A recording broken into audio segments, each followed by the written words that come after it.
ഞാനിന്ന് ടർക്കി റോസ്റ്റാണ് കേട്ടോ ട്രൈ ചെയ്യുന്നത്. അതിനായിട്ട് എനിക്കൊരു വലിയ ലെഗ് പീസ് കടയിൽ നിന്ന് കിട്ടി. അപ്പോൾ ഞാൻ ചെറിയ സ്മോൾ പീസാക്കി കട്ട് ചെയ്തെടുത്തിട്ടുണ്ട്. ഇത് ഏകദേശം ഒരു 1/2 കിലോ ഉണ്ട്. ഇതിന് ആവശ്യമായിട്ട് ഇഞ്ചി, വെളുത്തുള്ളി, പച്ചമുളക്, സവോള, തക്കാളി, കരിവേപ്പില, പിന്നെ അരമുറി നാരങ്ങ. പൊടികളായിട്ട് മുളക് പൊടി, മഞ്ഞൾപ്പൊടി, മല്ലിപ്പൊടി, കുരുമുളക് പൊടി, ഗരം മസാല, പിന്നെ ചിക്കൻ മസാല.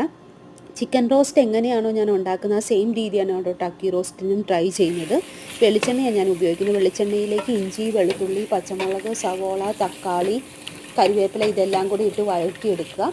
ആവശ്യത്തിന് ഉപ്പും ചേർക്കുക. ഇത് ഏകദേശം വരണ്ട് വരുമ്പോഴത്തേക്ക് അതിലേക്ക് പൊടികളെല്ലാം ഇടുക. ഞാൻ ഉപയോഗിച്ച പൊടികൾ മുളക് പൊടി 1 ടേബിൾ സ്പൂൺ, മല്ലിപ്പൊടി 1 ടേബിൾ സ്പൂൺ, കുരുമുളക് പൊടി 1 table spoon, garam masala 1/2 table spoon, chicken masala 1 table spoon, പിന്നെ മഞ്ഞൾ പൊടി 1/2 ടേബിൾ സ്പൂൺ. ഇത് ലോ ഫ്ലെയിമിലിട്ട് ഡാർക്ക് ബ്രൗൺ കളർ ആകുന്നത് വരെ വഴറ്റിയെടുക്കണം. ഇത് ഡാർക്ക് ബ്രൗൺ കളർ ആകുമ്പോഴത്തേക്ക് അതിലേക്ക് ടർക്കി ഇട്ട് പുരട്ടിയെടുക്കുക. പിന്നെ വെള്ളം ഒഴിച്ച് വേവിക്കുമ്പം ശ്രദ്ധിക്കേണ്ടത് കുറച്ചേറെ വെള്ളം ഇട്ട് വേവിക്കുക. കാരണം ചിക്കനെ കമ്പയർ ചെയ്യുമ്പോൾ ഇതിൻ്റെ എല്ലിന് കുറച്ച് മൂപ്പ് കൂടുതലാണ്, അപ്പം വേവും കൂടും.